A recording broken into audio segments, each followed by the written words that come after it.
हाँ जी, next article देख लो आप, force between two parallel current carrying conductor. Suppose that there are two conductors, this one is the first conductor and this one is the second conductor. ठीक है, किसी में से मैंने करंट नहीं पास कराया, पहले समझो कंसेप्ट है क्या. किसी में से मैंने करंट पास नहीं किया. सपोज इसको this one conductor is C1 D1 and this one conductor is C2 D2. Right, नाम दे दिया मैंने C1 D1 C2 D2. If I1 current is passed through this first conductor, what will happen? This one conductor will produce the magnetic field surrounding it. Follow करो मेरी बात को. Automatically अपनी चारों तरफ क्या करेगा? Magnetic field दे देगा when current is given. It means that the magnetic field lines around this conductor will be like this. इसकी magnetic field आ रही है. अब ये बताओ मुझे. This one is a conductor if it is carrying no charge, no current. If this one is a conductor having no current, then will this conductor will experience force? इसको force लगेगा अगर आपने इसमें कोई करंट नहीं दिया हुआ. अब देखो यहाँ इसका जो मैग्नेटिक फील्ड है वो यहाँ तक पहुँचे. ठीक है, और बाय द वे मैंने इसको कोई करंट नहीं दिया हुआ तो इसको कोई फोर्स नहीं लगेगा. हमने क्या किया, इस वाले कंडक्टर को भी करंट आई विल देंगे. What will happen? This current carrying conductor will be in the magnetic field of the first conductor. This current carrying conductor will be in the magnetic field of the first conductor. Automatically what will happen? This one will experience a force. समझ रही मेरी बात आपको कि नहीं? यानी कि इसका जो फर्स्ट कंडक्टर है उसका मैग्नेटिक फील्ड कहाँ बनेगा? यहाँ को. कौन सा लॉ लगाया आपने? Palm law. Thumb is kept along the direction of the current and fingers are kept here. Then what is the normal of the palm? Normal of the palm will give the direction of the magnetic field. Right, now this one will be at 90 degree with it. Current carrying conductor is here. It is in the magnetic field of the first conductor. Automatically, what will happen? This one conductor will experience a force, and force on unit length of the conductor. Force on unit length of the conductor. यानी आप क्या कह रहे हैं? Force on second due to first. What will its value? क्या होनी चाहिए? Second को first का force. Second पे पहले करके force. Magnetic field first का है. Force किसको लग रहा है? Second को लग रहा है. ये फोर्स की वैल्यू कितनी आनी चाहिए? करंट किसका आएगा? सेकंड का आएगा. यूनिट लेंथ एल की वैल्यू मैंने 1 ले ली. इनटू मैग्नेटिक फील्ड किसका आएगा? बोलो. फर्स्ट कंडक्टर आएगा. आएगा कि नहीं आएगा? इन दोनों के देखो, करंट सेकंड का है, मैग्नेटिक फील्ड फर्स्ट का है. इन दोनों के बीच का एंगल कितना बनेगा? यहाँ पे साइन की वैल्यू कितने लूँगा? साइन क्या लेना पड़ेगा मुझे? 90 डिग्री लेना पड़ेगा. Where the force will act. कैसे निकालूंगा direction of force? The direction of force can be given by Fleming left hand rule. यानी लेफ्ट हैंड उठाना आपने. मैग्नेटिक फील्ड की डायरेक्शन ये हो गई, करंट की डायरेक्शन ये हो गई. ऊपर को थंब की डायरेक्शन कहाँ आ रही है? Toward the first. यानी इसको जो फोर्स मिलेगा वो कहाँ मिलेगा? Force will be on second due to first will be here. यहाँ लिख सकता हूँ मैं, I can write here R unit vector. It will be directed from 2 to 1. ऐसे लिख लिया. Is it clear not? Force on 2 due to 1. What should be its value? If both of the conductor are kept at a distance R apart from each other. दोनों के बीच की direction क्या है? दोनों के बीच की डिस्टेंस क्या है? आर है. अब देखो I2 ये हो गया. V1 की वैल्यू कितनी लिखनी चाहिए मुझे? बोलो. करंट इसमें से जा रहा है I1. यहाँ मैग्नेटिक फील्ड कितना आएगा इस वाले रीजन में? बोलो फटाफट जल्दी बोलो.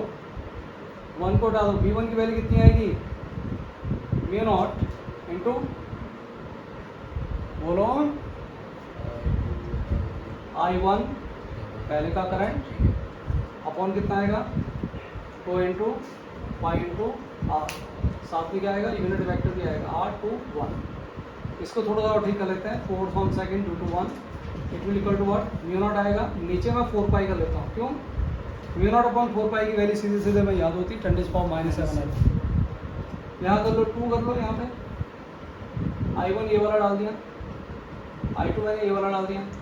अपॉन कितना आएगा, आर आ गया, R21. This one is the force on second due to the first.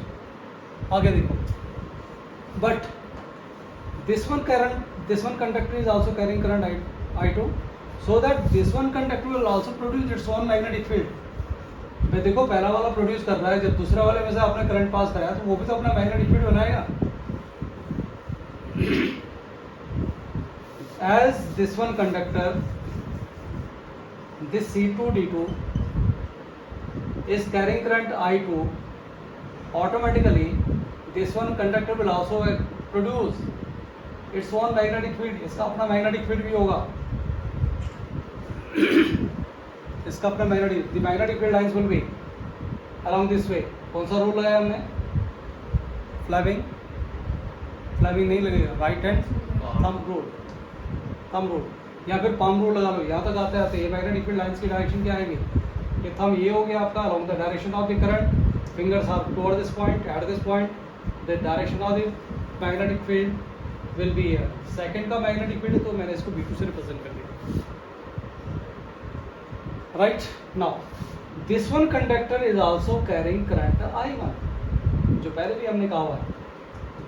इन दोनों कंडक्टर के बीच की जो लेंथ है वो R है. The distance, the separation between these two conductor is R. Now as this one conductor, first conductor is in the magnetic field of the second conductor. ये वाला conductor है, फिर दूसरे वाले के मैग्नेटिक फील्ड में है. Automatically this one conductor will also experience a force. C1D1 is in the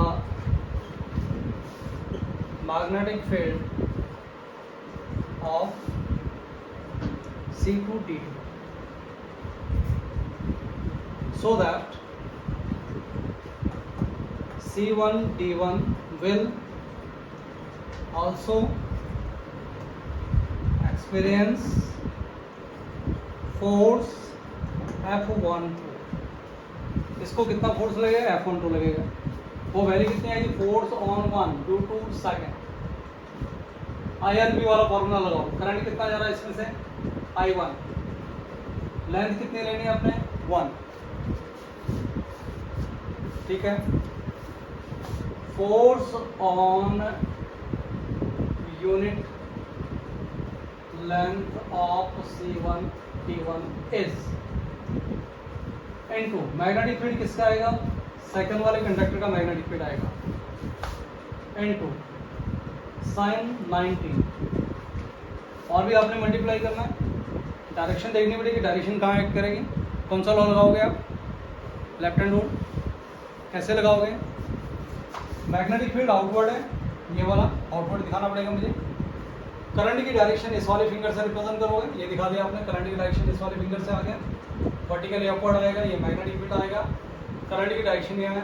अब देख लो फोर्स कहाँ एक्ट करेगा इसमें, force on 1 due to 2 will be here. यानी आपको यूनिट वेक्टर से मल्टीप्लाई करना पड़ेगा, R12 यूनिट वेक्टर. आगे वैल्यूज लिखो, 1 2 will be equal to what, I1 आएगा. B2 की वैल्यू बताओ, फटाफट जल्दी बताओ मुझे. B2 का मैग्नेटिक फील्ड कितना आएगा, बोलो कुछ बोल दो. म्यू नॉट अपॉन 4 लिखना, तो 4 लिख लो. यहाँ पे 2I2 करना पड़ेगा, अपॉन कितना आएगा, R आ जाएगा. डायरेक्शन क्या आएगी, 1 2I2. थोड़ा सा ठीक कर लो. Force on 1 due to second will be equal to what, mu naught upon 4 कर दो, 2 कर दो, I1 कर दो, I2 कर दो, R कर दो, R12 यूनिट वेक्टर कर दो. समझ आती बात. आप देख रहे हैं दोनों के दोनों कंडक्टर क्या करेंगे, एक दूसरे को अट्रैक्ट करेंगे. यानी force on first due to second is along direction, force on second due to first is along this direction. Both of the conductor will attract each other. It mean that force 1 2 की value देखो तो force 2 1 के equal है. Magnitude दोनों का same है. यानी F12 plus F21 का अगर वेक्टर सम लेंगे तो वैल्यू कितनी आएगी, 0 आएगी. Is it clear. Means both of the conductor attract each other. यहाँ आप लिख सकते हैं, यहाँ पे ऐड कर सकते हैं आप, as C2D2 is in the magnetic field of conductor C1D1 so that it experiences force F21. Complete.